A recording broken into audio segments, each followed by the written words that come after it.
Yes, sir. We are live now. Yes. Good evening, everyone. It's a pleasure to welcome you all on behalf of the Bombay Ophthalmologists Association to another edition, the third edition of Eye Crash Investigations. And this time we are touching the topic of refractive surgeries. And we've got a very elite panel. To introduce them and to take the proceedings further, I would like to invite our president, Dr. Himanshu Mehta. Sir, can you please take over and introduce the speakers and the first topic for the day? Hi, thank you. Good evening, friends. And thank you very much, Manish, for being there always and supporting the whole cause.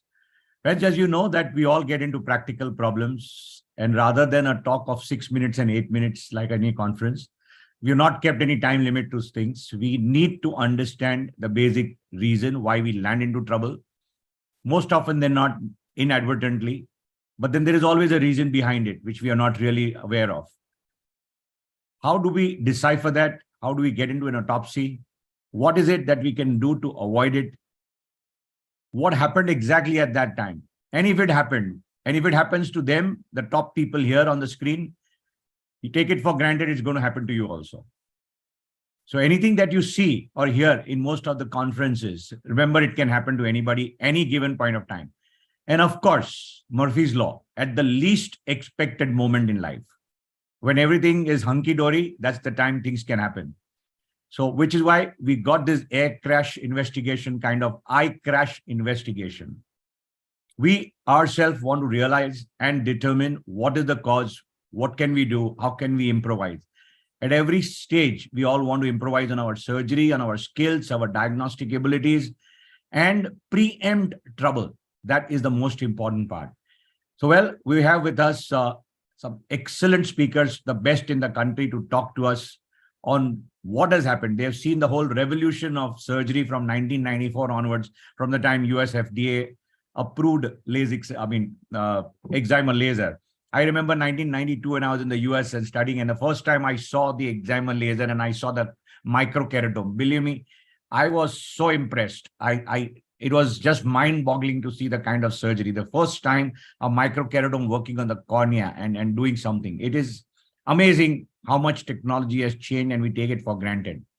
And what all things from the aperture, Rupal, the aperture changing, and we used to hold the lens, and from there to where have we gone, from PRK to LASIK to, and of course, circling the whole structure ahead.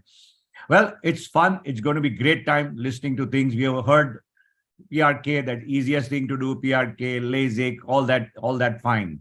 But then let's have the best of them. And we have as our opening batsman, Dr. Rupal Shah. She's a prolific surgeon. She doesn't need any introduction ever. She is our icon, the gold icon from India. So also Dr. Pravin Kumar. He is the man who's really holding the fort for us at LVP. Anytime there is trouble, like the good old Jensen and Nicholson. Whenever you think of color, think of Jensen and Nicholson. So same way, anytime you run into trouble, the only thing which appears in front of you subconsciously are these two faces. What would they have done when a situation like this arises? So Rupal has seen the evolution of LASIK surgery from, I remember PRK, that huge amount of PRK which was being done, and from there on to LASIK and then to SMILE. We have a lot to understand and see what's going on further. Rupal, thank you for sparing your valuable time and being with us. Thanks so much. Over to you. Let's hear some great words of wisdom from you. Thank you, Dr. Himanshu, and thank you, Dr. Manish, for organizing this and giving me this opportunity. It's really a pleasure. And I'm so glad that you could even stop the cricket match for people to come and attend this. So without much ado, I think we can just embark on our subject. And Himanshu, thank you. It's only that friends would actually put you in difficult situations. Every time you're called to say things which can glorify you. But today you have really cornered us because you've asked us about our mistakes. It's difficult to accept. It's difficult to say. And also, it's difficult to make sometimes mistakes, to Himanshu. So the first case that I'm going to present is a situation which I came across very long time back. This was a patient who was actually referred to me. And so not that I don't get such complications, but there were number of things that was present in this particular situation. And therefore, I thought I should put this here. Now, if you look carefully, of course, this is a very old video, so it's not really very well focused or really good, but the learning from this is going to be very good. The first thing to be learned about this is that what is the most striking thing is that there is a epithelial ingrowth here.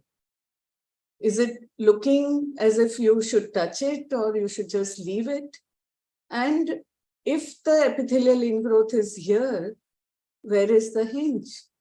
So that's what you are going to try and find out. And if you look carefully, this is a free cap. So there is not just an epithelial ingrowth, but also a free cap. And this patient was accepting a -2 cylinder. So you can imagine that this person was the most unhappy person. He set out to do something where he would be off his need to wear glasses, ended up in not just one trouble, but several number of them. And you can imagine the plight of the doctor who actually had treated him. His plight was even worse. So he sent me this patient. And so I thought that, the plan of action, what should it be?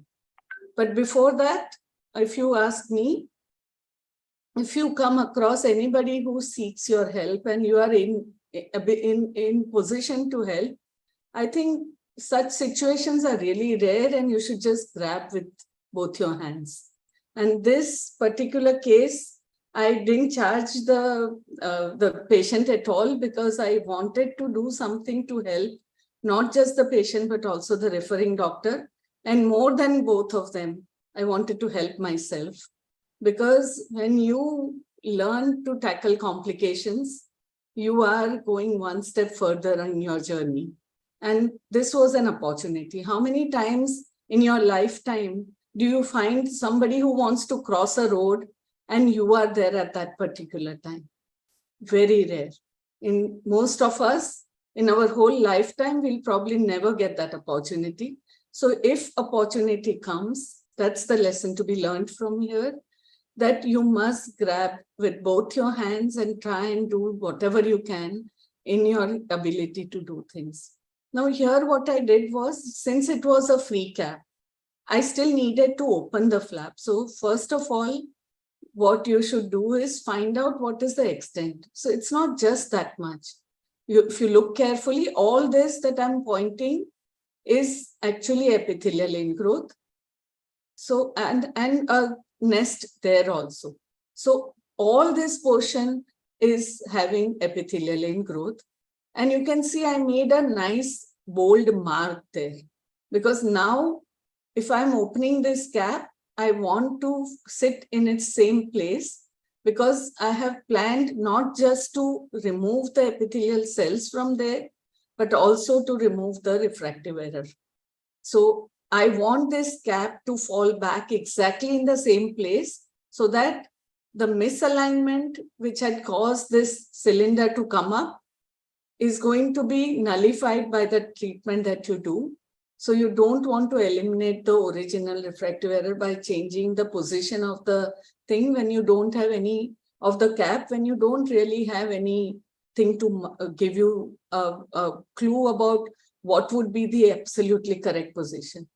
Now you can see that because it's a free cap, I can open it the way I want and create a hinge or a pseudo hinge wherever I want. So the lesson again to be learned is when you are tackling with an epithelial ingrowth, go from the place which is away from the epithelial ingrowth and not where exactly the ingrowth has started. Because otherwise you would, those portions would be very thin and you can tear the flap. Take your own sweet time to gently dissect out. Don't be in a hurry. Take it as a last case of the day where nobody is waiting for you to finish and you have a peace of mind to think even on the table. So you can see here that I'm exposing all the area that has epithelial ingrowth, but not removing the cap completely. I'm leaving a pseudo hinge behind. Now, once you have an access to the epithelial ingrowth, what you are planning to do is remove it with a blunt knife first. So you can see that this big chunk comes out just like that, but the one which is not having any stromal melt is going to be more adherent. So you have to be very careful and gently try and remove all the epithelial ingrowth and clear all the areas that are there. So this is what is happening right now. I had taken at least half an hour to finish the whole thing. So that's why I had to edit it. Otherwise, I would have shown you unedited version. So make sure that all the islands are removed. You can still see something on the inferior part.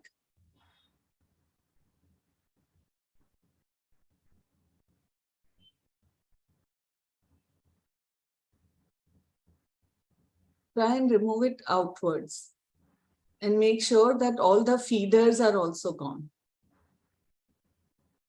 So once you've done that, it's not sufficient just to remove it from the stromal bed. You should also remove it from the undersurface of the cap. Now that's going to be a little tricky because here we don't really have much anchoring. So you have to be very gentle and yet be firm and remove all the epithelial cells from the undersurface of the cap also. Now, once you've done that, it's a good idea to either run the excimer laser on the bed, and after that, you should have absolute alcohol put on the bed. So here I'm trying to clean and apply absolute alcohol. 45 seconds of exposure to absolute alcohol is mandatory. So here, as I told you, I tried to do the correction of the refractive error also. Along with that, it also takes away epithelial cells if there are nests remaining there. And then this is alcohol application. You need to be careful not to spill the alcohol to the surrounding area. So you can see it's a wet sponge and I'm applying it to both surfaces. And you should wait by watch at least for 45 seconds. That kills all the epithelial cells. And then thoroughly wash with balanced salt solution.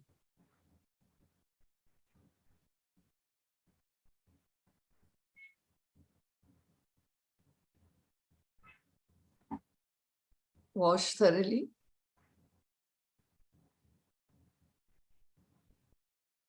And then put the flap back. Because now you have a flap converted out of a free cap. So you can see I've taken another sponge and not the same one as with the alcohol. Make sure you have washed away all excess alcohol. Alcohol can also be injurious. I'm coming from a dry state. And wash thoroughly. So that's the end of the video. Why in the first place the person got free cap was because there was a wrong ring selection done by the assistant, which the doctor did confess that he realized it only afterwards. And that's what led to such a complication. So it's better that we check ourselves what instruments we are using, what size of the flap you want to make, and make sure that you can avoid such a complication. The other complication that I came across. Can you just pause for a second, Rupal? Yeah, sure. Yeah. So multiple discussions could be had on the previous case. As you said, the wrong microkeratome choice. then the epithelial ingrowth. Now you have a free cap and you have no marking. What do you do? That is what I would want you to talk about.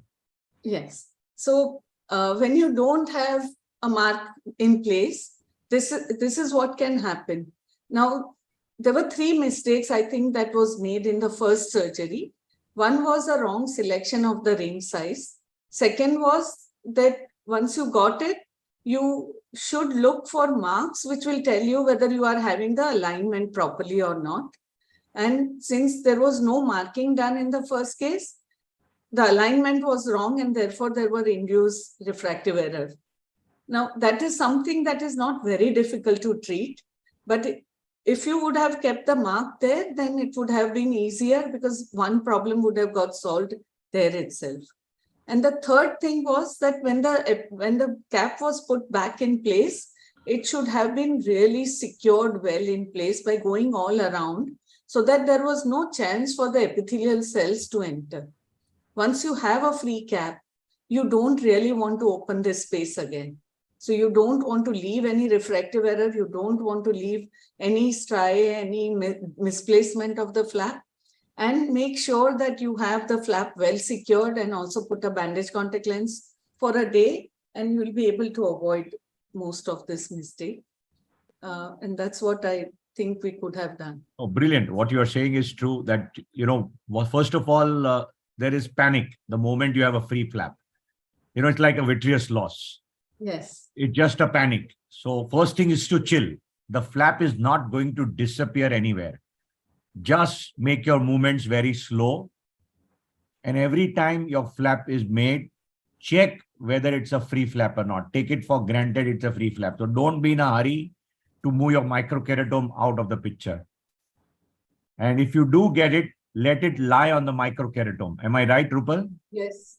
I like to do that because it's a sterile environment. It's wet enough.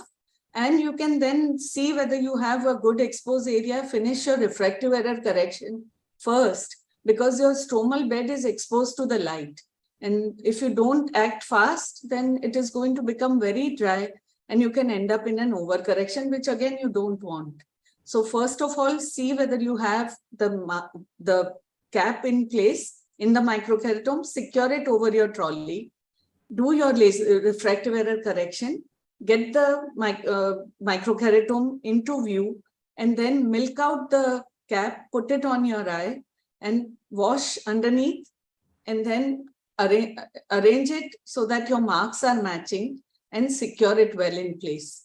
Now, if you get a free cap in one eye, what would you do to the other eye? Would you go ahead and treat, or would you just leave it as it is? It's again a question that would come to your mind, right? First of all, most people would say, no, leave it. But I would say you should actually go ahead and do it. Yes, because agreed. Otherwise you would be creating an anisometropia.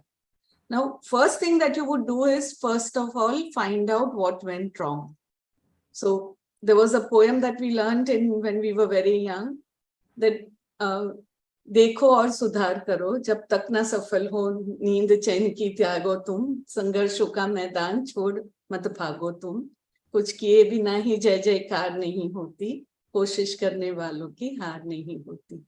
So this is what you have to think, that if something has gone wrong, first of all, try to think what went wrong there and try to remedy it before you attempt on the other eye. So here, clearly it was a very small flap that you can see.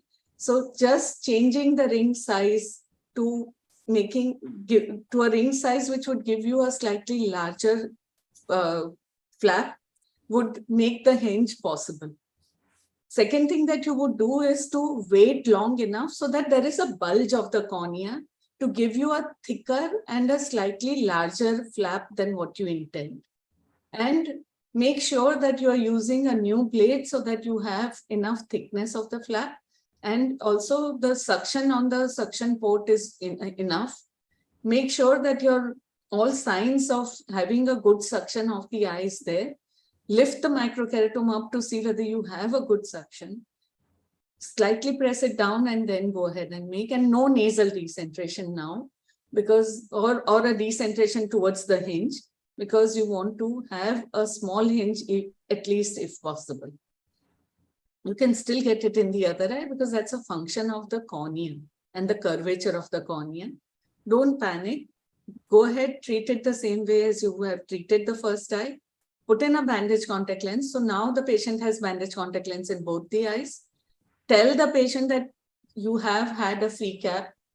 It can displace, so you better take care of it. Make them sit maybe in your consultation or your recovery room for a couple of hours till it becomes really stable.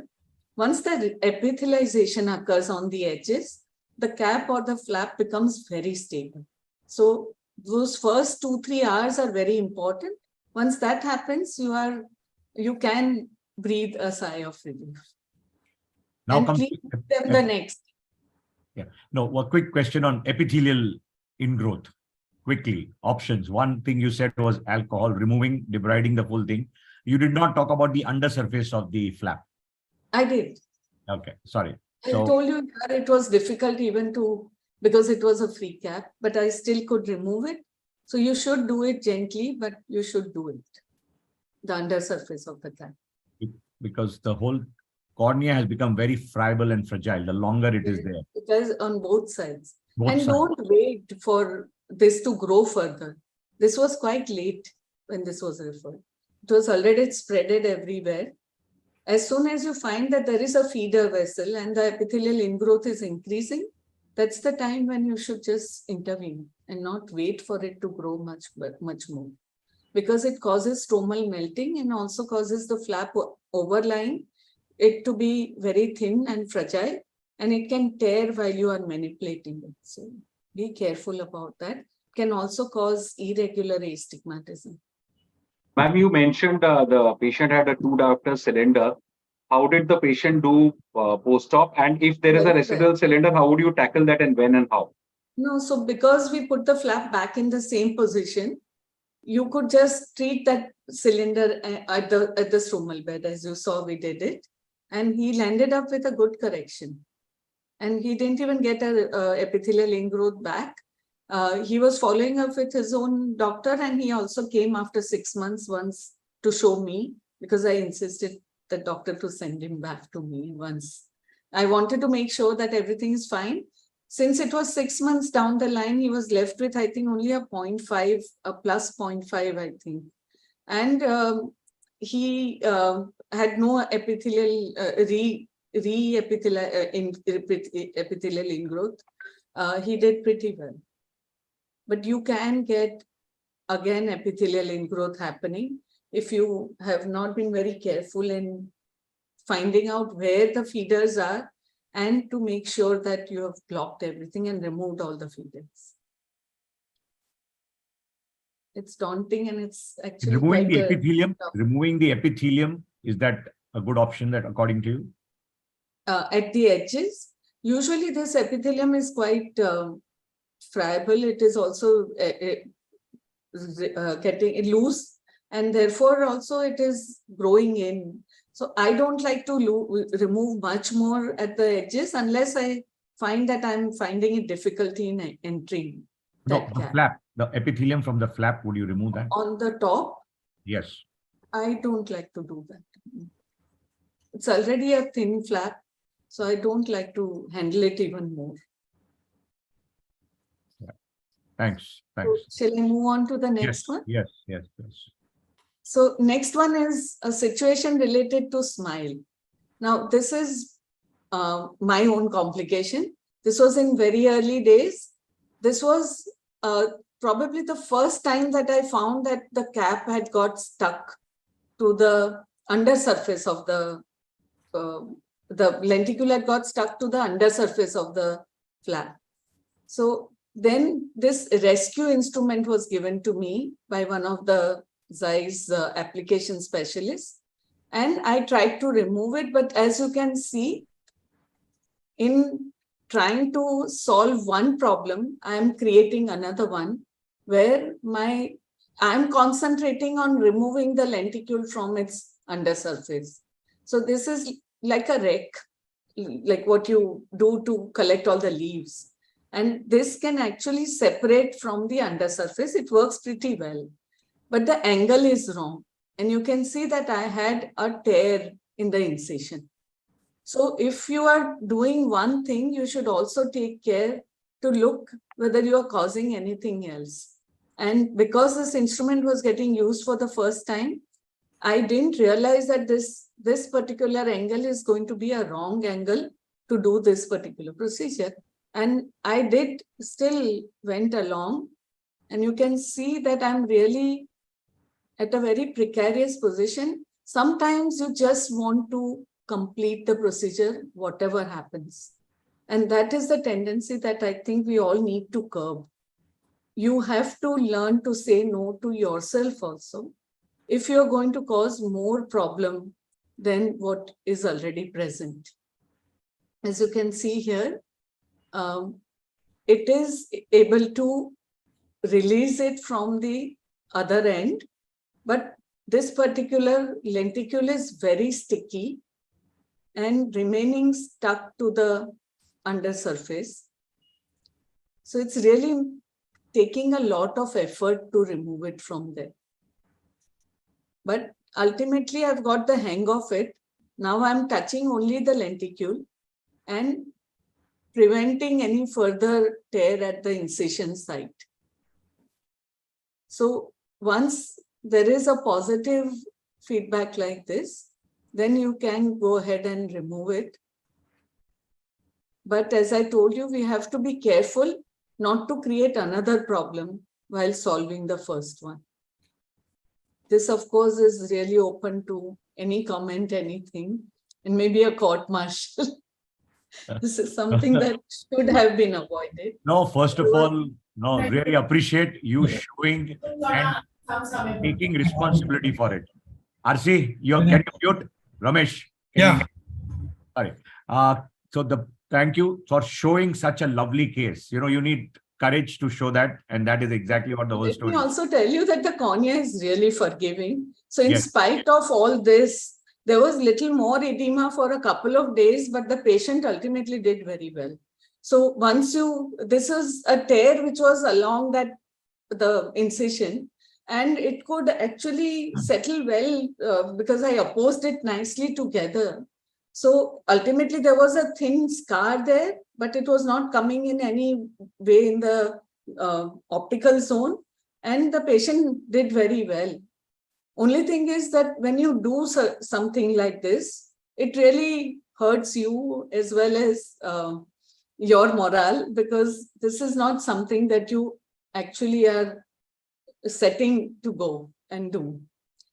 So what I did next time, when I could not really remove the entire lenticule, there was a tear, I decided to just, so, you know, as you grow more in experience and age, I hate to say that, you tend to become a little mellowed down. You also tend to think, and maybe you also become a little wiser.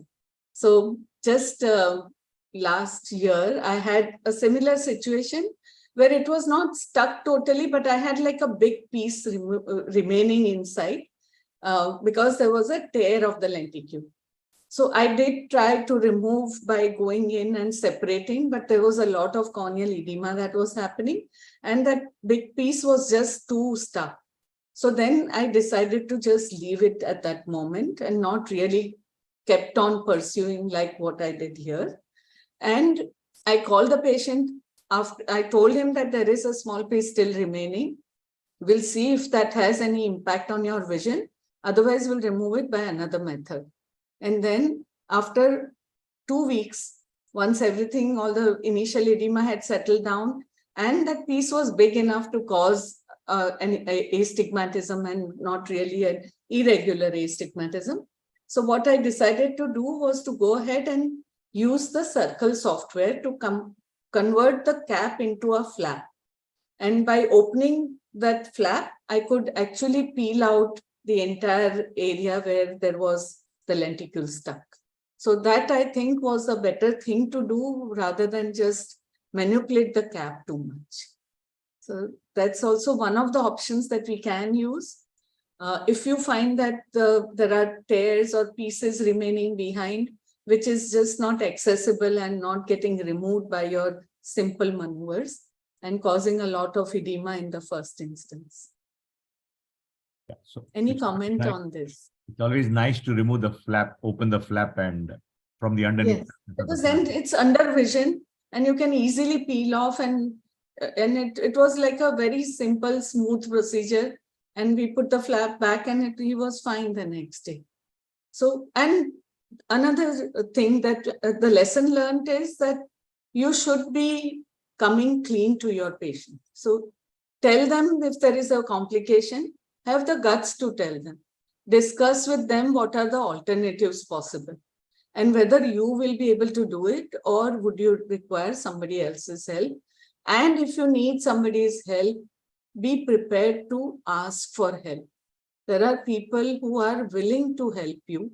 So, for example, I have seen in my refractive practice 3 cases of infection, only 3 in so many years. And so I don't really qualify to treat those corneal infections effectively.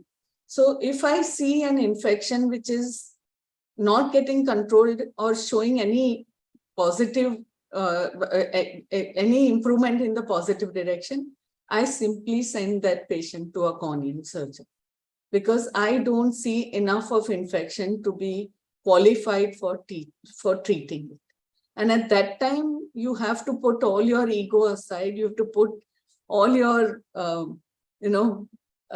things that you can manage everything and that please seek help. And I've always found that they could do a much better job than what I could have given to that patient.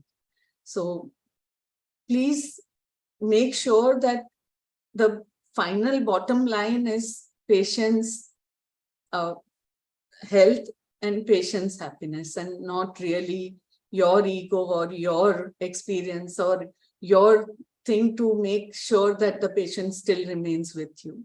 Patients also appreciate that you are seeing them often, that you are trying to help them, and that you are taking advice of other people in time. So yeah, so I would just add that very important statement which you take help liberally. There are enough people to help you at that time. Don't try to hide. And most important, you won't lose the patient. The patient will actually appreciate you despite the trouble and be with you because you are being with them in their bad time. Absolutely. So let's go to a third situation. This is a situation which can happen when you are doing smile. Now you can see everything is going on well. This is the first pass followed by a side cut. And you can see this bubbles which have started happening on the side. And just when you thought that you had reached that other end, you got a suction loss. Now what do you do? So here, because the bubble pattern was good, it was there to guide me. I use the same contact glass. I am not fixing it till I'm sure that I have the same centration. And the infrared helps you to decide whether you've got the same centration. Once I was sure that I was in the correct position, I went ahead and did only the final incision. And that's possible because the break was also at the time of the final incision. And you can just enter and finish the procedure just like usual. So you can see how nicely you can approach the top layer and the bottom layer. And this procedure went off as nicely as a normal smile procedure. And patient did well. Right? But so you can see the lenticule coming out of that incision that we created again. So there is a repair mode, and anytime you get a suction loss after the lenticule side cut has occurred, you can go ahead and fix the same contact glass so that it would go and fit in the same footprint and you will have the same centration. And this would then solve your problem. But not every day is sunny. So I had a similar situation, but here you can see already the fluid is seen all across on the contact glass. And the first pass went off well, side cut happened. second pass has started, and you can see the time tell sign that you got a suction loss. Now, the thing which is different here is that the bubble layer is very opaque. So you cannot see the center that well. And the patient is very nervous. You can see she's not even looking straight ahead. Right? So I'm trying to fit it, trying to fix again and again. And I tried to see through that bubble through the infrared, and I thought I was in good centration. So created the side cut. But as I told you, not every day is Sunday. I tried to open it.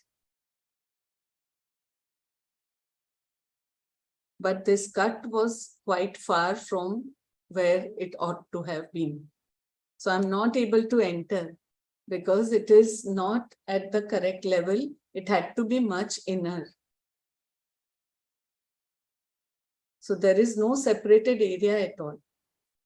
But here, at least sense prevailed. I didn't keep going on and on. I postponed the case and did finally a trans PRK for her because she was very, very nervous and she was just not willing to cooperate. So after the initial edema and all subsided, we decided to do a trans PRK mutually, and she agreed to that. And then finally the result was good. The lesson to be learned here is that look carefully. Here, what I could have done was I could have waited for the bubbles to disappear so that I could have the same centration again. But I was probably overconfident. And I thought that as all the other cases where suction losses happened, I could just go ahead and do things. Here also I would succeed.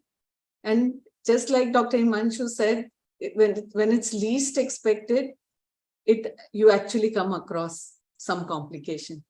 So lesson learned is again that overconfidence and inexperience can sometimes lead to innovation, but most time it would lead to disasters. So don't be overconfident. Anytime, even after you have done hundreds or thousands of cases, you can still come across a complication which will be for the first time for you, which will be difficult for you to handle. And at that time, think before you just want to try and do the case and get it to its conclusion by hook or by crook. Don't do it. Your final aim should be to give good vision to the patient and nothing else. And for that, whatever number of steps or days or time that you need to spend, please do it. And don't try to just complete the procedures for the sake of completing it.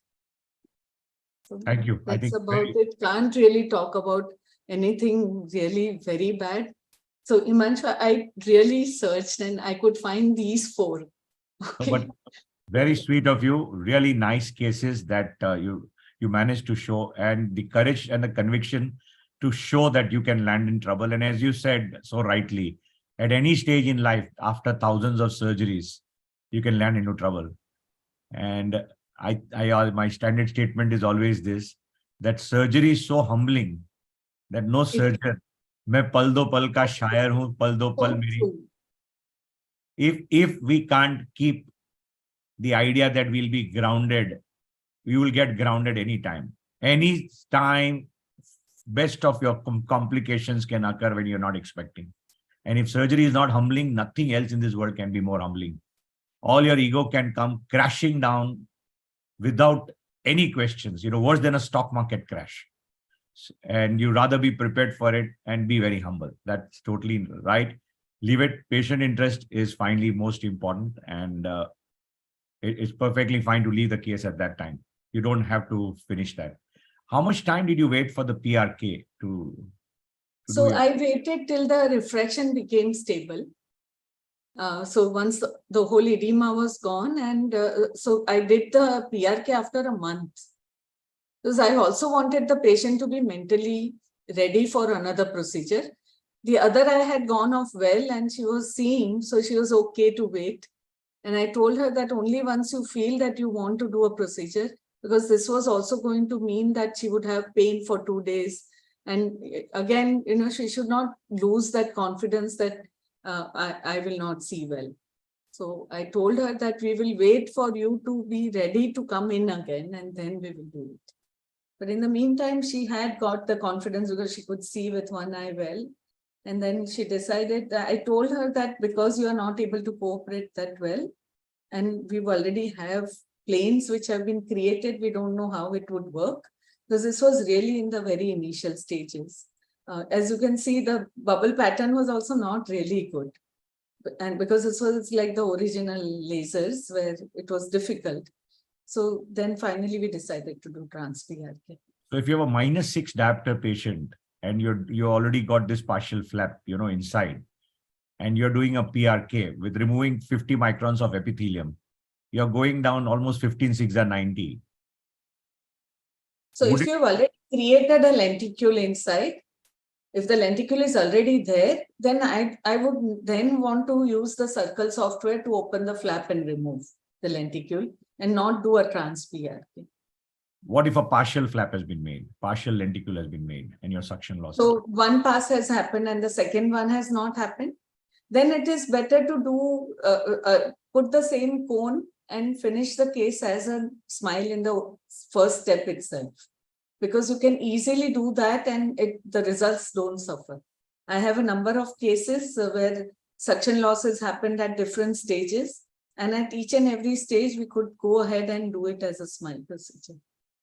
The company recommends that when the first pass is happening, if you've gone more than 10%, then you have to, and if the suction loss happens, then you should convert it into a flap and you do a femto LASIK rather than go ahead and do it as a smile procedure.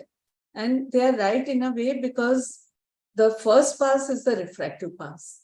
And if that has not gone properly, and if you now go ahead and redock, and if you don't go to that same plane, then your refractive result would suffer.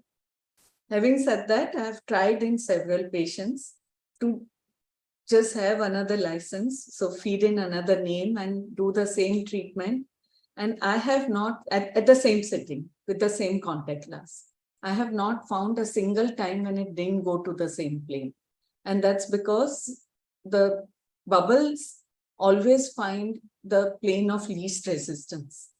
And since you've already started doing it at that plane, even if you are 1 or 2 microns away, it finds that path of least resistance and goes in that.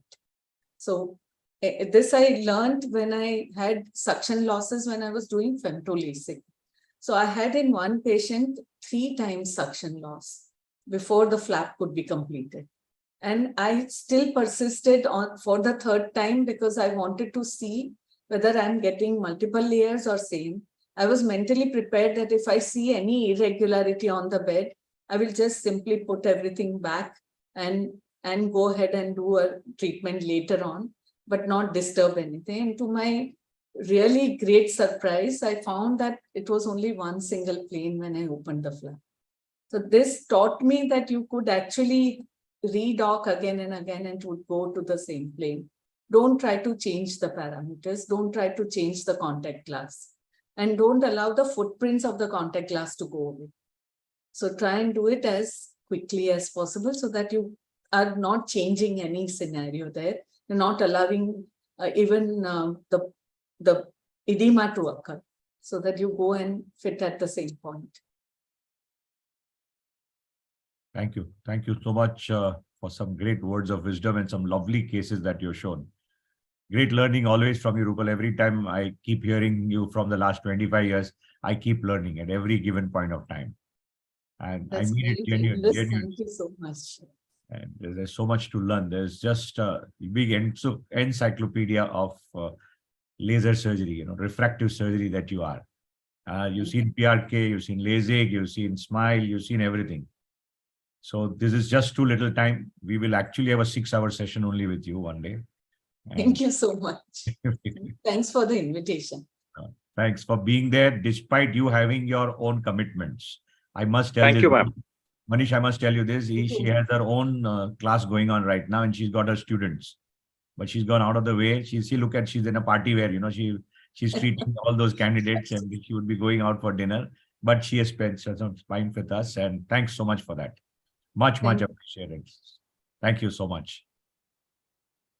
And friends, now we have Dr. Pravin Krishna. He needs no introduction. Great speaker, eloquent, clear, and vocal about his ideas. Brilliant trendsetter, and of course, as I said, a godfather. Whenever there is trouble, you can look upon subconsciously, and half of your problems will be sorted out. And if they are not sorted out, refer it to him. He'll sort out those problems otherwise. And great proponent of PRK. Over to you, Dr. Pravin, and thanks for being with us this evening and sparing your valuable time. And without any doubt and hesitation, he joined despite his other regular commitments. And that too, he looks fresh after a heavy day's work on a Monday. Thank you. Thank you very much, Dr. Himanshu. I think if you have to actually make someone feel good, then you really know how to do that. So thanks a lot for that. I mean every word of what I said, and I mean every word. I understand. So yeah, I mean, I would say a lot of the same things for you as well, and also thank you as well as BUA, as well as Dr. Manish and everyone for having me over to speak on a topic which I consider very close to my heart for several reasons. So, so in some sense, in fact, for those of you who are interested in Indo-Pak match, apparently the rain has stopped. So I'll try and see if we can actually get through something before play really begins. So when Dr. Himanshu asked me to speak about an eye crash investigation, and he said that you should speak about PRK, I was wondering, I mean, what kind of investigation can I do for a surgical technique like PRK, which is really not very complex to do. And nowadays it seems as if trans PRK has reduced the complexity even further. And it's in many surgeons actually call it an idiot-proof kind of surgery, and for good reason as well, because of the fact that there's very little that can go wrong during surgery, other than your machine shutting down or the power going off and your UPS failing and things like that. So what I thought I would do is probably talk a little bit about what happens after PRK rather than during surgery. And for this reason, this is not a surgical presentation, but it does involve some surgical interventions as well. And I've titled my talk as, I mean, to make a comeback, you first have to have a setback, because what happened during the case of what I'll show you is several setbacks along the course of treatment of a patient that I encountered about 3 years ago. This is the first time that I'm actually sharing this case. This is a case that we've written up for publication as well. Hopefully, we'll be able to publish this in the near future as well. So what I'm going to share with you is about what do you do when you have a PRK patient who comes to you with an appearance like this. And this is, and I've seen a lot of post-PRK haze, not that it is very common, but the fact that I've had a lot of referrals, have seen some of my own patients as well. But this is probably the absolute worst post-PRK haze that I have ever seen. And this eye is the right eye of a patient whom we saw first on in December 2020. So that is almost 3 years ago.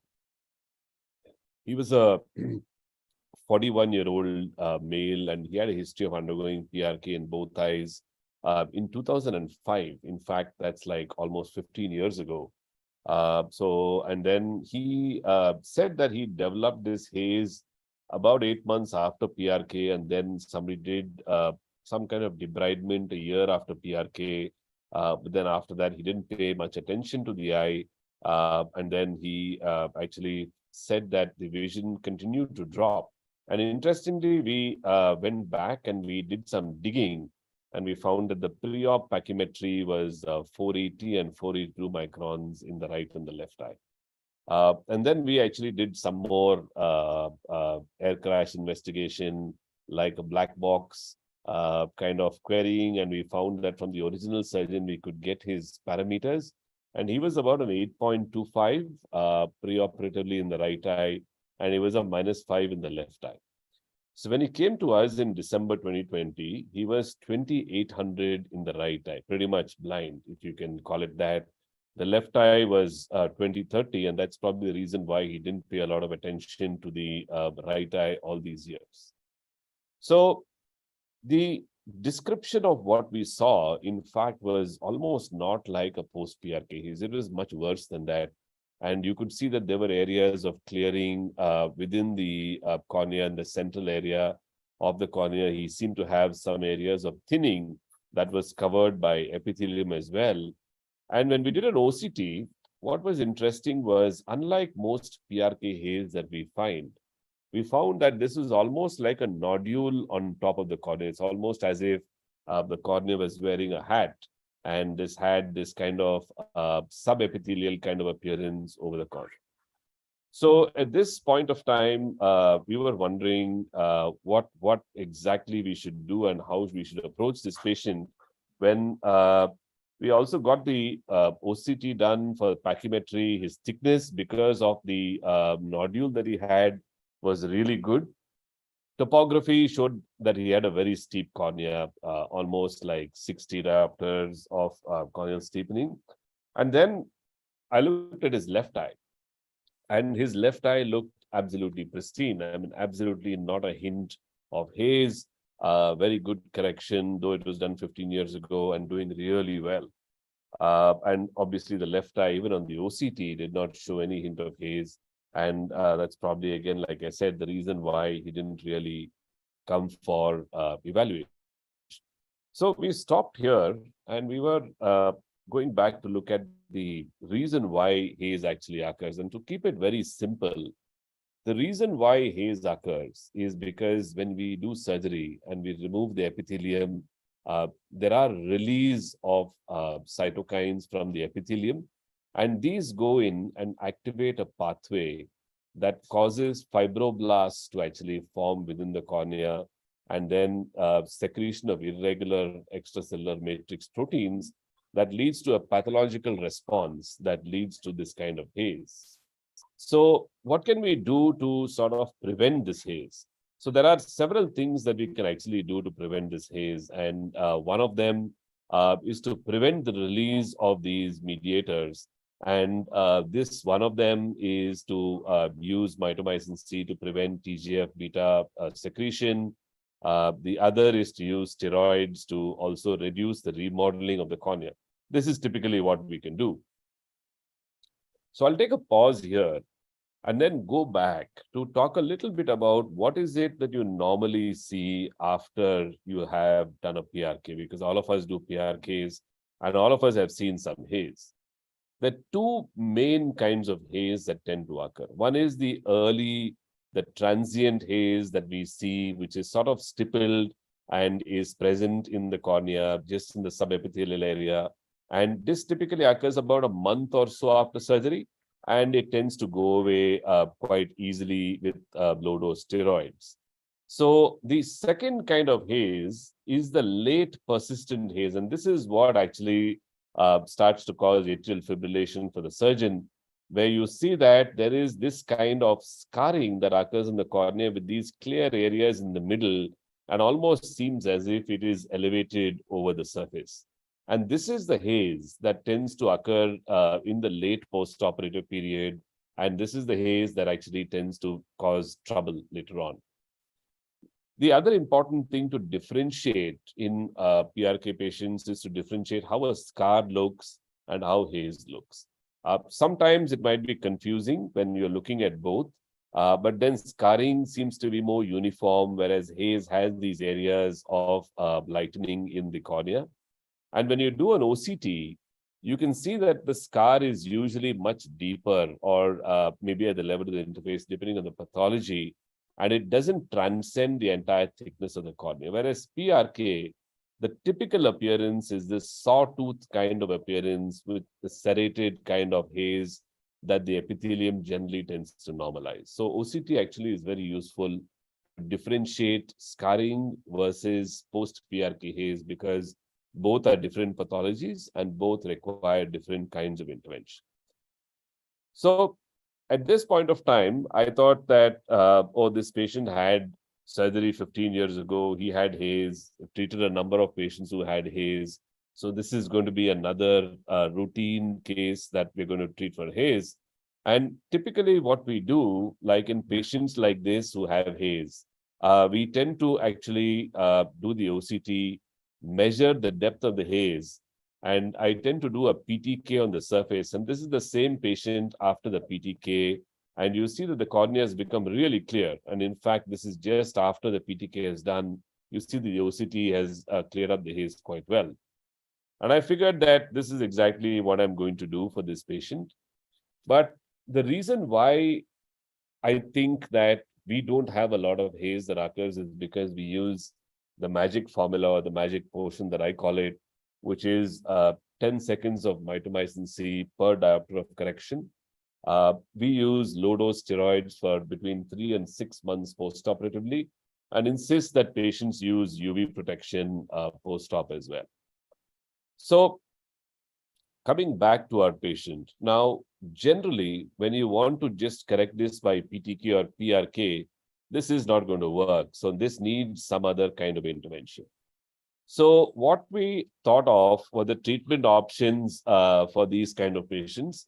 And the treatment options would have been either to do a superficial keratectomy, or to do phototherapeutic keratectomy, or to do a DALK, or to do a penetrating keratoplasty.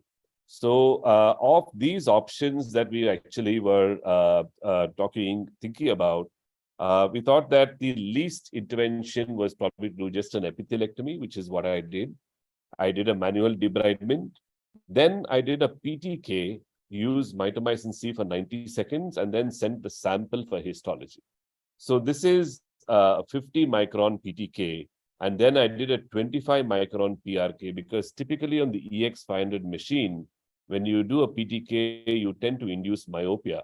And so to counter the myopia, I did a PRK again for this patient.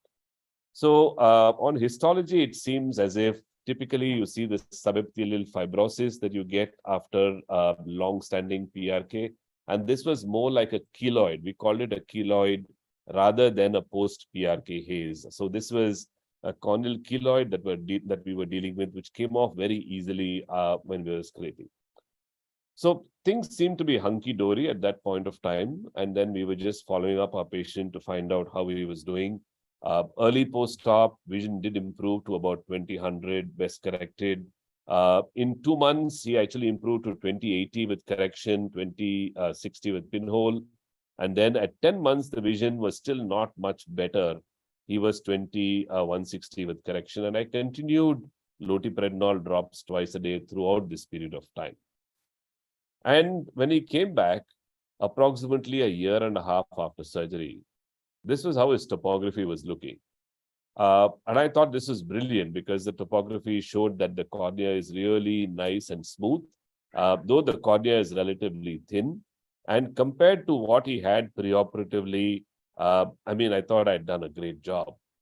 But then when we took a look at his cornea, when he came back a year and 3 months later, the haze that he had actually returned almost as vigorously as he had the first time that he came in. So when we looked at this and then we did the OCT showed that this was more the typical post-PRK haze that patients develop. And so now I was at a loss, because we'd already treated him with doing debridement, with doing a PTK, with doing a PRK, treated him with mitomycin C for 90 seconds, treated him for steroids for almost a year. He used UV protection, he used tablet vitamin C. We then went back and did a host of investigations, blood, everything seemed to come out normal. Vitamin D levels, vitamin C levels, everything that we actually wanted to test, different hormones as well, and we didn't find anything abnormal. And probably we shouldn't have tested him this much, because the other eye was completely normal. So this was some kind of local pathology where we were not able to control the development of haze in this eye. So at this point, I'm sure that there'll probably be a lot of people in the audience who thinking that we knew that this is going to happen. And if you do PRK for such high myopia, you're going to end up with haze, right? And so that's the reason why most people don't like to do PRK. But again, I'll take a bit of a deviation and show you the data from LVP over the last 10 years or so. And the leftmost column that you see in 2010, we were doing about 70% of our patients, we were doing LASIK, and only about 30% PRK, those who had thin corneas and stuff. But over time, we've transitioned to doing almost 70% PRK, so much so that in 2019, close to 70% of our patients were PRK, 25% were LASIK, about 4% were SMILE. And during this period of time, we did a significant number of PRKs, and these are patients who had very high refractive errors as well. In fact, quite a few who had refractive errors above 9 diopters. I'm one of those patients in that cohort. So we went back and looked at our data of close to 14,000 PRKs over a 5-year period. And we looked at the reoperation rate that we had. And we found that the reoperation rate was about 21 repeat PRKs during that time, which is about 0.15%, which is a little high if you consider that all of these are for haze. But then we went and looked back at the reason why we did reoperations. Of these, only 1/4 of them were because of haze. So only 6 out of these eyes, out of almost 14,000 eyes, required surgery for post-PRK haze, which is an extremely low percentage of patients who require a repeat intervention. So haze is not really that common. But in spite of that, in this patient, we were having trouble because we tried to take care of haze once, but it came back again with a vengeance. And now we did not know what to do because the cornea was thin. We had already done what is traditionally done for haze, and we did not have any treatment modalities left with us. So at this point of time, we'd published a nomogram several years ago about how you take care of lesions in the cornea. And we followed the same nomogram where you have a non-elevated lesion with a smooth topography, where the opacity is more than 100 microns. We recommended that we should do a femtosecond anterior lamellar keratoplasty. And we didn't want to put sutures or do anything more invasive. So that is exactly what I did. I did an FALK for him, and I removed the entire cap, including the haze of the cornea, and put in a new cap that was close to 200 microns thick. And immediately post-op, he did really well. And you can see that the OCT, where you have close to a 200 micron thick flap, 1 week post-op, there still seems to be some amount of residual haze in the interface. And the lenticule was pretty well opposed, and he did well in the initial post-op period, at least from the anatomical perspective. But his vision really didn't get much better. He was 2800, and then even after 4 months, with a -10 and a -2, he was 2000. With an RGP lens, he was 2050. So really, we've not achieved much after these 2 interventions as well for this kind of patient. So this point of time, I decided that we'll have to do something. And I did a topo-guided PRK for him, where I tried to leave a residual of about -2 because he was about 41 years and I didn't want to ablate more tissue than is required. You use a 6 millimeter optic zone, and I did a -8 and a -2 correction for him. And eventually, with this, on the FALK lenticule, about 2 months post PRK, his best corrected visual acuity was 20/40, and he was plano at this point of time, which I think was actually a good result considering where he came from and all the things that we actually did. The thought process here was the fact that we've transplanted a foreign tissue onto his eye, and if we ablate the foreign tissue, then potentially he might not show up the kind of haze that he had in the initial period. And that's the reason why we did the FALK and then the PRK later on. And though he had a relatively thin cornea right now, he still has some residual interface haze, but he seemed to be doing pretty well, though there's a lot of corneal flattening, some irregularity as well on the cornea, on the topography. But then close to 9 months after we did the PRK, he was still maintaining 20/30. He had regressed a little bit to about minus 1.5 and minus 1 at 90. He was presbyopic, so he was not complaining. He was 20/30 parts with this correction. So I thought that at least we've done something useful for the patient. But this was a very illuminating case because he came in with such dense haze. We removed it, and then we got a recurrence of the haze, leaving us very limited treatment options. So we had to replace the anterior lamellae of the cornea and then did the PRK. And with that, he seemed to be doing quite well for now, though my fingers are crossed and I'm not sure how he'll turn out in the future as well. So just to quickly summarize, I think what I've learned with managing post-PRK haze, the fact that early onset haze is usually transient. It's usually the late onset haze that is troublesome, but it is extremely rare. And it's easier to prevent than to treat, I think, is what I would take home from this case. Because if you spend time trying to prevent it, I think you'll actually have spent energy in a better place than to try to treat the haze, because treating haze may not be straightforward all the time. Mitomycin C and steroids for 6 months, especially for high myopes, are the cornerstone for managing prevention of haze so that it doesn't come back. And if it does come back, then PTK along with extended duration of mitomycin C is a good option. So I'll stop there. I'm sorry for making this into a monologue rather than into an interactive session. But I thought that from the point of view of continuity, it probably would be good to go through everything and then maybe have a discussion. I think brilliant. Most problems of PRK you have elucidated in the most magnified form and a beautiful journey. Because PRK, as you said, it's a no-brainer to do it for anybody. Any beginner can start doing it. But having said that, the haze is the one which bothers you, because everybody will compare that. My LASIK patient, my friend started seeing from next day and he has no trouble. They are using drops for 15 days only. And how come I have to use drops for 6 months? These are issues which, as a surgeon, that you'll be facing regularly. Haze, and haze. I think the only thing which kind of bothers you with PRK is haze, and you're so well elucidated. Now, when you said MMC post PRK haze, do you use that topically, MMC, or only MMC on table? On table only. On table, but typically between 90 seconds to 120 seconds, so much longer. Okay. Okay, that's fine. Depending on the amount and putting steroids, whether or not you have haze. Would you go on to PRED if you're getting the haze a little more stronger, a month later, subepithelial haze? I mean, some of my colleagues have done that. I personally don't do it because I'm a little worried about steroid response in these young myopes.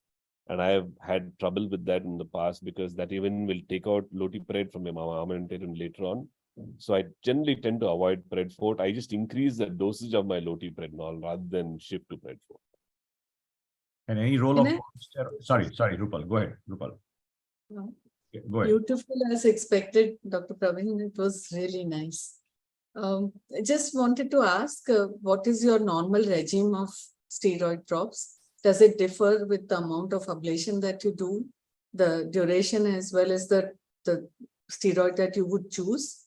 That's one. Secondly, in this particular case, do you think because the haze came up after so many years and unilaterally, it may not be related to the previous procedure, but have something to do with some form of dystrophy or some such things, some abnormal deposition of material in that particular cornea? Or you think it was related to the original procedure? Because the other eye didn't show. Most times when you get haze, you see that it's binocular and not just in one eye. And both eyes were treated with the same refractive error or different? Yeah, I think, very good points. Initially, the steroid regimen that I use is the same to start with for all refractive errors that we correct. So start with lotiprednol 4 times a day and taper it down to twice a day after like 2 weeks or 3 weeks. The difference in usage of lotiprednol would be the duration. So typically for powers that are less than 6 diopters, I am tapering loteprednol to 2 times a day at the end of 1 month. And then at the end of 1 month, I shift them to 1 time a day, and end of 3 months, I usually stop. If the power is more than 6 diopters, then they're on twice a day for 3 months, and then once a day for 6 months. So that's duration is the only difference, which is actually affected by the refractive power. About this particular case, I mean, I would say that I'm stumped as well, because why should somebody have only a unilateral haze and nothing at all in the other eye? Histology of both the keloid as well as the corneal stroma that we removed didn't show any abnormal deposits except for fibrosis. So it didn't seem that there was something abnormal.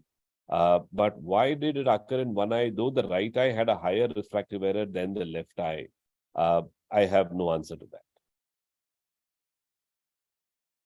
Yeah, from 55, from a 55, you went down to 35. I saw that, the flattening of the cornea, which happened over a period of time. Yeah. Amazing guts. I mean, alcohol removal be causing such changes in the morphology of the cells or the keratocytes or the dying keratocytes sending some cytokines? I don't know. There's some sort of local pathology that is triggering this kind of response. That is actually leading to this exuberant kind of healing in the eye. And we asked him a lot of history, but he didn't seem to reveal anything specific. The only thing that he was a smoker. Apparently, smokers tend to have a higher risk of haze, but then why in only one eye? I again can't explain that. But I agree with you. I think PRK or its many form of surface ablation should be in your armamentarium, in your refractive surgery armamentarium. You cannot not know PRK or surface ablation in whatever form you want to do it, because it does play a very important role in especially situations where there are basement membrane dystrophies and loose epithelium, and people who want to go for contact sports, or people who don't want any signs of any surgery. And even otherwise, I think people do pretty well if you've explained to them well. And today we also have things to modify the wound healing response. We have things which will tell us who would do well, who would not. So you can actually choose and do surface ablation in people and not really discard it as a procedure of yesteryears. Haze, just like in LASIK, we are so afraid of ectasia, but actually when you go to see, the rate of ectasia is pretty low. So if somebody does a meta-analysis like what he did for his own cases, I would want you to go and see your LASIK cases also and find out how many people got ectasia.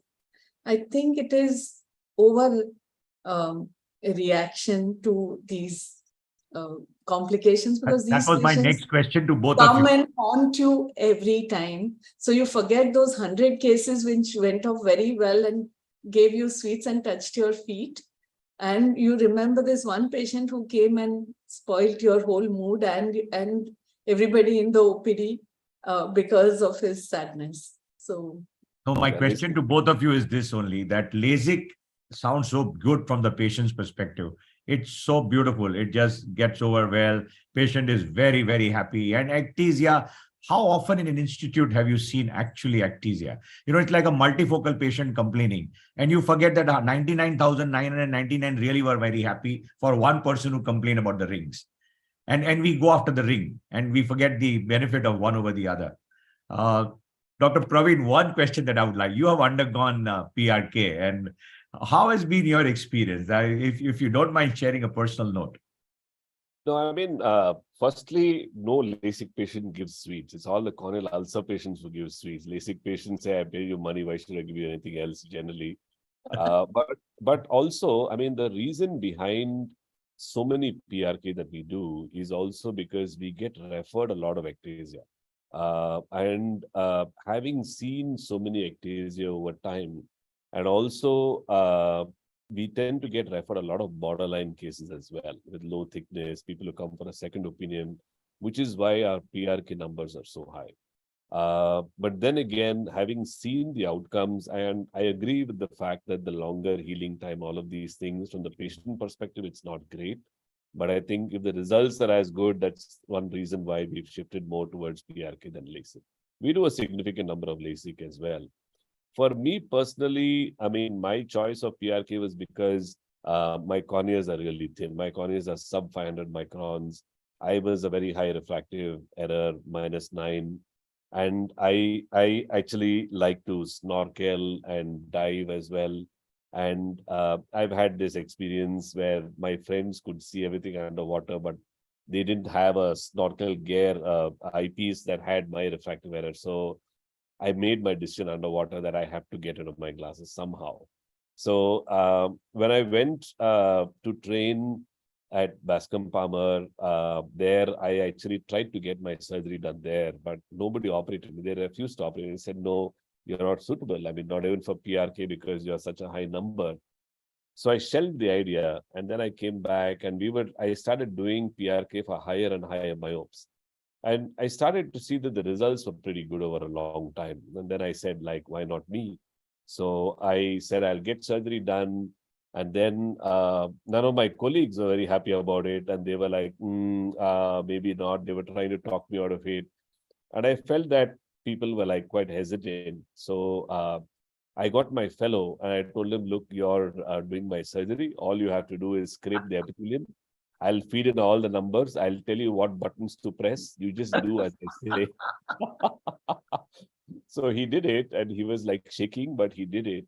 And I mean, it's been a life-changing experience for me, at least. I mean, I'm sure a lot of your patients would have told you that. I'm very. Did Lazy. you try myopia or micromonovision? I aimed for 0 in one eye and a -0.5 in the other eye because I was worried about stereopsis for surgery and all that. So I ended up with a little bit of overcorrection where I got a 0 in the other eye and I got a +0.5 in one eye. So now what you see is I wear a +1 presbyopic glasses to be able to see my slides. Yeah, but otherwise, when I'm doing other things outside the hospital or when I'm not in academics. Why at 25 you are needing a presbyopic class? Or no, I'm just trying to practice when I get to 40. So I'm trying to get used to it. What is your protocol for removing the epithelium? You know, all fancy things have been described. No, I think I just scrape the epithelium off. It's just simple. Alcohol we don't use because there have been times where, I mean, the syringes on the table, right? One alcohol, one mitomycin, one saline. And there have been times when the nurse has handed me the wrong syringe of alcohol to wash off the mitomycin. See, I created like an epithelial defect with the whole conch. So since then, we've banned alcohol on the table during surgery. And then, so we just scrape the epithelium off. We do trans-PRK, but it doesn't seem to be a great advantage over regular removal of epithelium. So, do you swell up the epithelium with anything? Would you put any Anesthetic drops? yeah, Yeah. just a paracaine for about 30 seconds before we remove the epithelium. We put it in a well so that it gives a little bit of additional pain relief as well. And Rupal, what about you? You were Yeah, nodding all through. I do transepithelial, but I also do a lot of just scraping. So I prefer to do scraping. It happens very fast. You don't require any special instruments, and I'm used to it, so I prefer it. I've never used alcohol in the eye, and I have used Emily's brush. I used to love it, but they stopped supplying those disposable brushes for a while, and then I had to dispose of that. But that is something that I used to really love using, the Emily's brush. Rupal, you've seen PRK from its first day. You were Yes. originally before even LASIK started. So for at least 1.5 years, I did only PRK. Yeah. So what has been your experience and how have you changed over a period of time from PRK, what you did in 96, 97 and now? So my number of PRKs are not as high as Dr. Pravin's. I do a lot of LASIK now, while I had done a lot of PRKs before. I've learned a lot about the cornea from PRK and its healing response. I think I learned most of my refractive surgery by the initial microkeratomes and the PRK. And whatever I've gained over a period of years is the experience of using the original microkeratomes, which actually taught us to handle all sorts of complications and expect them. And PRK in the initial stages where the homogeneity of the beam was not so good and we didn't know much about the wound healing response. So that how to tackle haze, how to look for steroid response, how to do the hand holding till the patient recovers and reaches its final place is something that was what PRK also taught me. Today, I have a bouquet of things with me and I prefer to give it according to the patient's requirement, both in terms of clinical requirement as well as what they come as an expectation for and how long they are going to be with me, for how closely I'll be able to follow them up is what finally makes me decide what procedure should be done in that particular case. Post-op regime, Dr. Pravin, for reducing the pain, PRK patients. I found the most effective regime actually is to give them ketorolac or diclofenac skin patches. They come in a pack of 3, which is perfect for 3 days. I don't have to give them gastritis by loading them with painkillers. So I just put them on as soon as the patient's surgery is done, say change every 24 hours. And in case the pain is more than what the patient can tolerate, I use tramadol. I give them Ultraset. That will make them sleepy as well. So they'll sleep off 3 days and they're good. And what about putting nepafenec in the eyes with the contact lens dipped in there? Any kind of...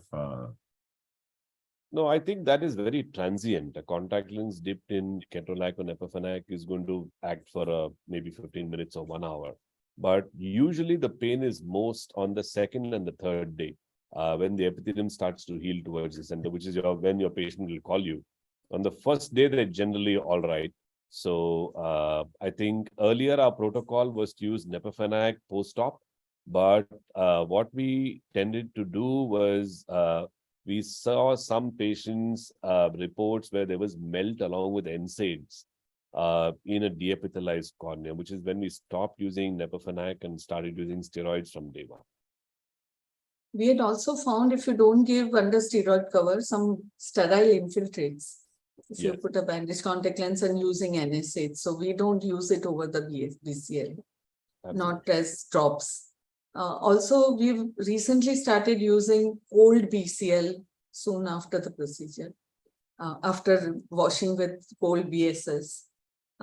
I've yet to decide whether I find a big difference in the pain score because it's different with different people.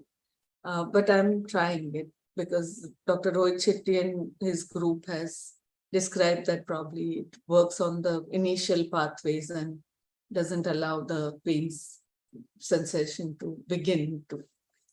I don't know whether it really works. Because I also thought that as soon as you put it in the eye, it starts losing its coldness. And, because very soon it comes to the same temperature as your eye. And so for how long is that bandage contact lens can remain cold in your eye with all the fluid and everything going on. So I don't know really effective, but I'm trying it. Do you use a BCL at all or you don't? Oh yes, BCL, definitely. BCL is a must. Yes. Sir, how long would you leave the BCL in the eye? Earlier, it used to be 3 days and then we used to take it off on the 4th day. But for practical reasons now, I mean, in fact, during COVID, what we started doing was PRK patients, we used to see them on day 1 post-op. And then we realized that the only thing that we do on day 1 post-op is we counsel them and say that, oh, don't worry, the pain will go away and stuff. So during COVID, we stopped doing that. And we found that, I mean, it's a good practice. So now, after PRK, we see them straight 1 week later. And then take the BCL off 1 week later. Do you start your steroids before you take off the BCL? We start steroids on table. I'm a little afraid to not see them if the epithelium is not there and we start them on steroid. Because they are anyway having pain. So they would not be able to recognize the difference between a pain of infection and pain of de-epithelialization. Also, the eyes are going to be red, inflamed, watery. So the signs of infection, they would not be able to pick up, which you will probably be able to pick up earlier. I like to see till the epithelium heals, if possible, almost every day. I've also found that within 2.5 days, the epithelium heals. So I like to remove my bandage contact lens and start steroids. And not till then, I don't give steroids.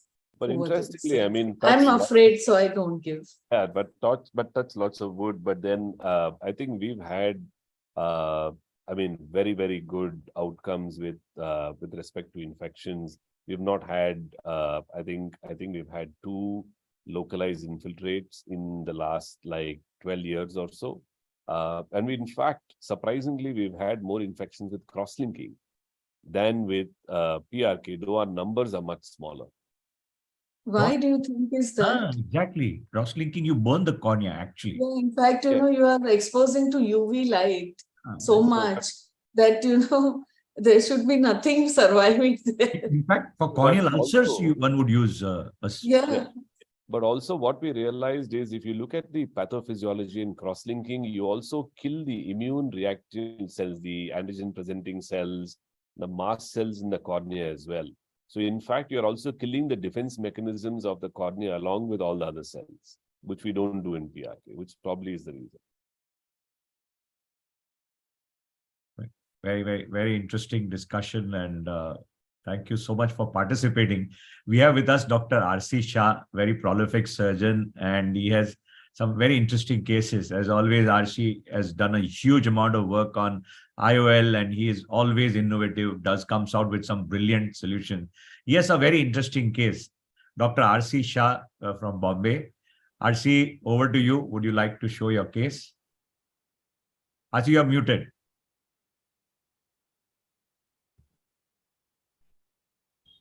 Sir, can you unmute yourself, RC sir? I did it. Can you hear me? Yeah. Yes. Yeah. I have, somebody has to now share the screen. Share screen. You can share it on your own. You can do it, sir. RC, we never knew you could be muted. Mhm. Can see the screen? Yes, RC. Enlarge it. Yes. This is a unique case which about 2 months back I did it. The patient came from Canada for LASIK. His whole family was done with me. Now 32 years old male operated for topo-link and spherical aberration based LASIK was done 1 month back. It was an uneventful surgery. He had 6/4 vision individually, both eyes, and he was perfectly all right on the day 1. He developed a severe pain midnight on 5th post-operative day in his left eye. On examination, when he came on the next day, he had partially displaced flap with very few folds in the left eye and the vision dropped down to 636. Usual repair with Merospenge, ironing and hypotonic saline with bandage contact lens. We could see most of the striations have disappeared. After 4 days, he followed on the next day and then he came back again after 4 days. He had a severe pain. He developed a similar pain in the other eye. Again, somewhere after midnight, severe watering, severe blepharospasm. Both the time he had a very severe blepharospasm and there was no history of injury at all. They were very specific about the history of injury and rubbing of the eye. On examination, when he came on the next day, he had a complete displaced flap rolled up inferiorly at the hinge. And there were very thick folds which is developed. IOP was measured with non-contact tonometer and it was more or less normal. Other repaired eye was 6/9 vision with contact lens on. Regular ironing and with spatula and Merospenge was attempted, but it did not occur, it failed. Careful removal of epithelium. This is one of the things which I learned for the first time in my life was done. All folds disappeared and the flap was repositioned properly. Bandage contact lens was placed Regular medications were given, and precautionally I started with Dorzox T. After 6 days, he had a similar episode of severe pain in the first eye, that is left eye, and he had severe folds and displaced flap under the contact lens. Regular ironing again failed, so careful removal of the epithelium was done, same like what the right eye has been done, and it was successfully treated. No buttonholing occurred during both the procedures.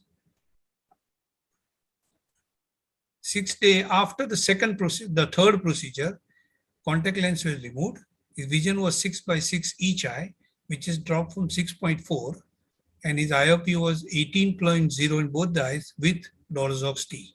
FMLT and Dorzox T were continued for 7 days, and he left for Canada, and I advised him to show somebody there. I have a small video. I can show it to you how I managed. This is probably the first time I did in my life.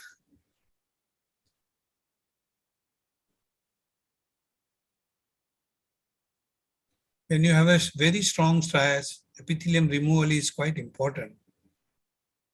And on table only, most of the striatus will disappear. And after a few days, nothing has happened. And the cornea becomes very clear and more or less normal. Cornea, as Rupal said before, is extremely forgiving tissue. Whatever problem you have, cornea usually looks after you very well.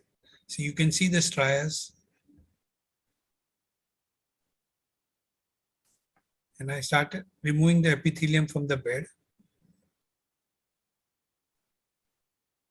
It took about 25 minutes. So this is edited. Some of the steps are not shown to reduce the video from 25 minutes to 5 minutes. See, I'm trying to straighten the striatus, removing the epithelium, whatever is remaining.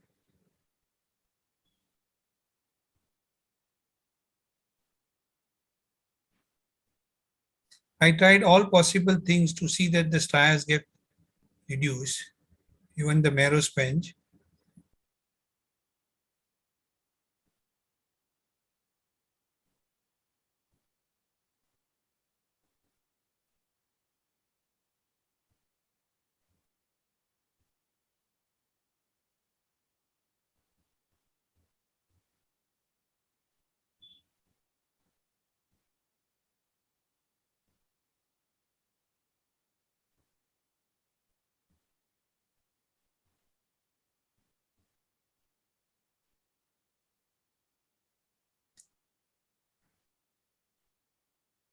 Some part of the epithelium started loosening up.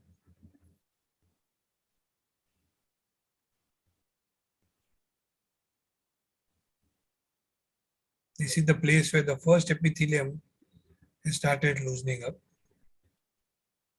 And I could see there are practically no stria underneath it. So I decided to remove the epithelium. Now, when you remove the epithelium, only 40 microns of the stromal bed remains with you. So you have to be extremely careful in removing the epithelium. It took little time, and I tried with 3-4 methods. And fortunately, I could remove the epithelium in both the eyes.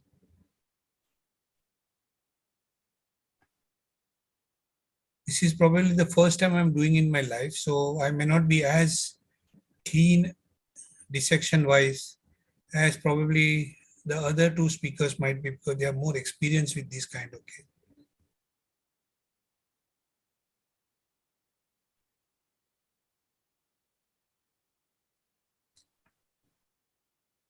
I tried with the forceps to peel it off.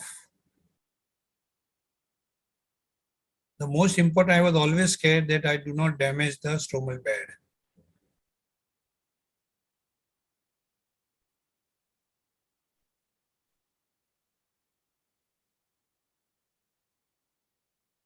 The only thing which helped me to remove is dry marrow sponge. This is hypotonic saline. I'm just trying to loosen them.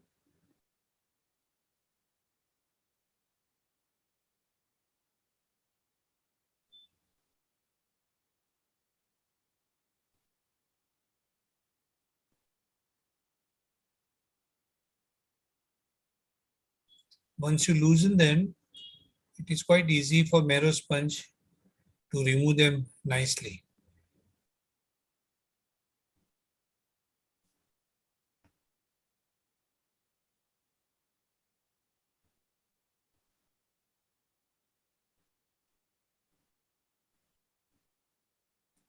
The whole episode went almost for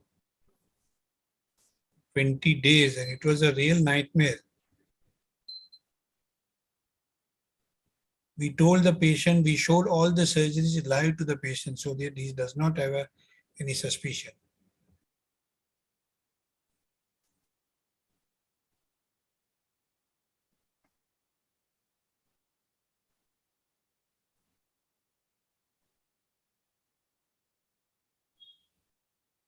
Even hockey stick was used, which has not been taken into the recording after the editing.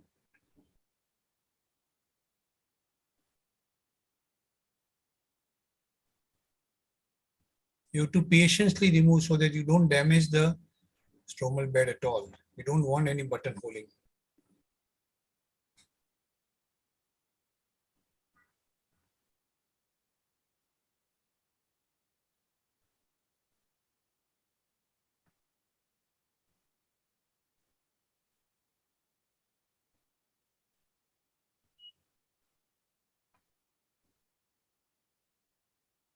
Put a bandage contact lens.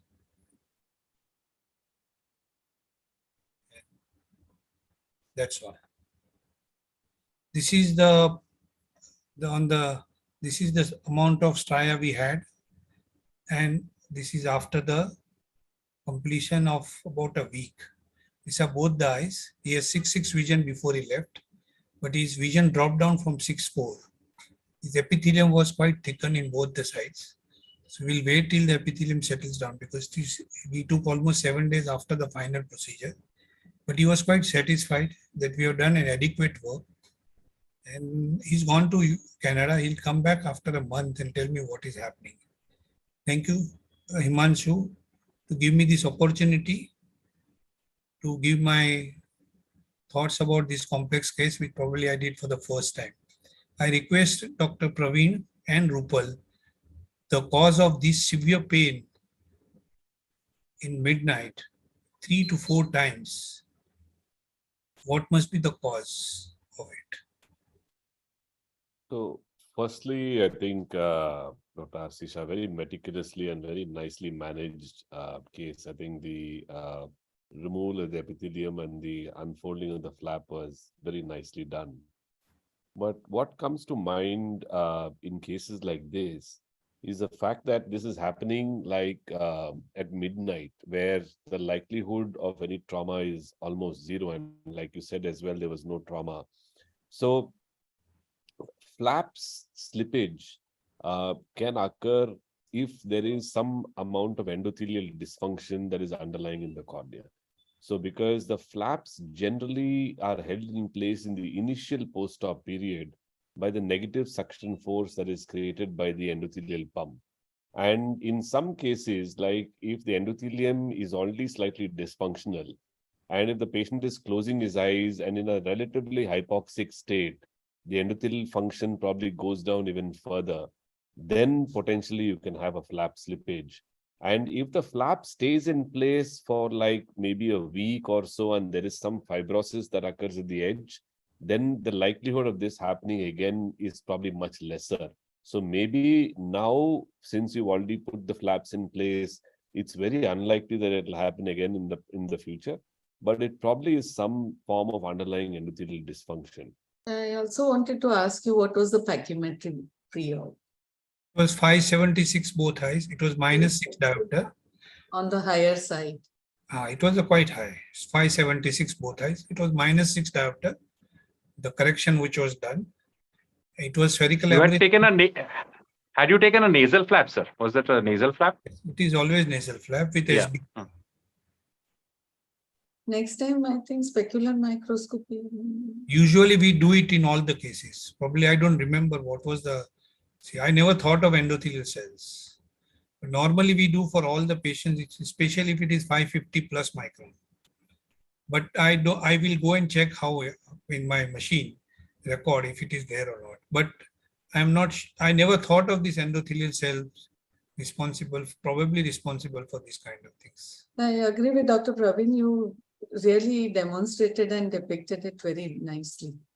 And it's a known fact that you have to remove the epithelium on the top for long-standing folds like this, because epithelial anchoring will not allow the folds to straighten out.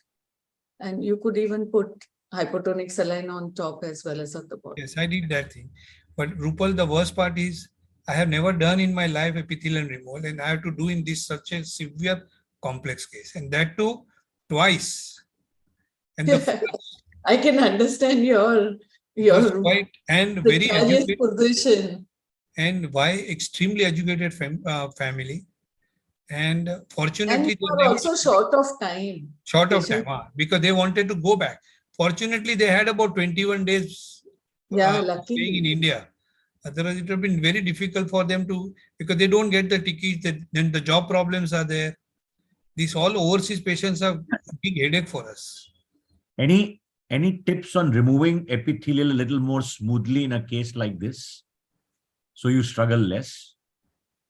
I think the marrow sponge works the better than the others. Marrow sponge, because it is a little dry surface, it helps you to remove it far much better than other instruments. And it is least traumatic. You are not scared of tearing off the residual bed. That is what my learning is there. Probably Pravin might be able to tell us better.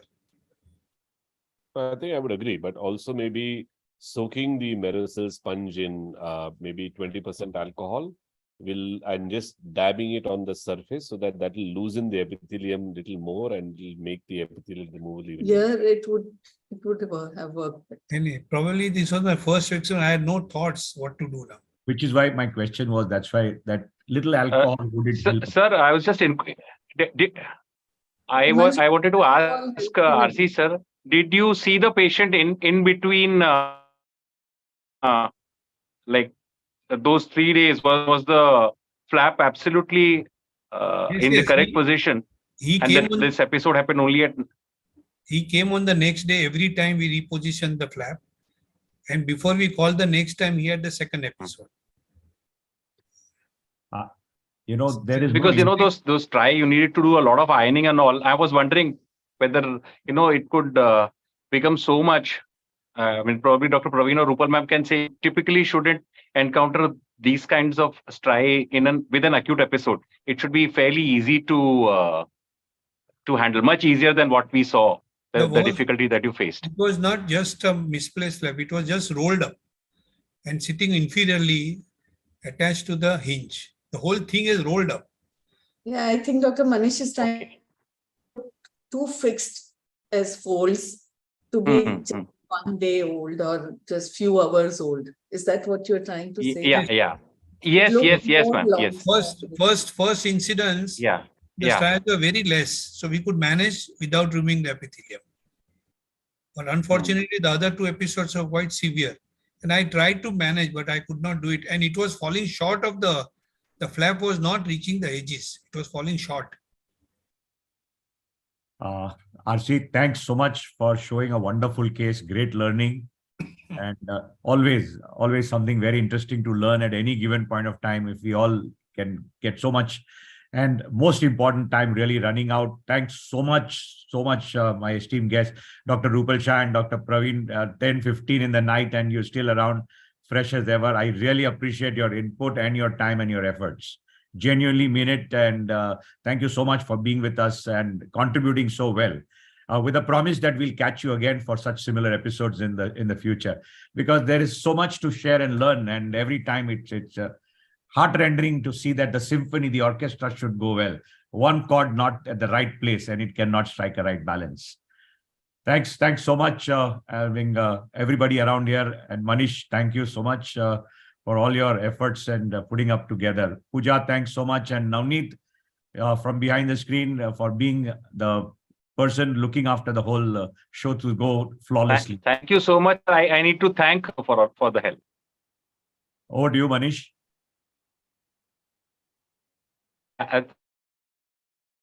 a special thank you to Pooja editing and taking care of all the preparations, and Mr. Navneet from Micro for taking care of the Zoom and the YouTube streaming as well. And thank you so much to the Thank you, all speaker of you. for Thank anchoring you the so show much. so well. We look.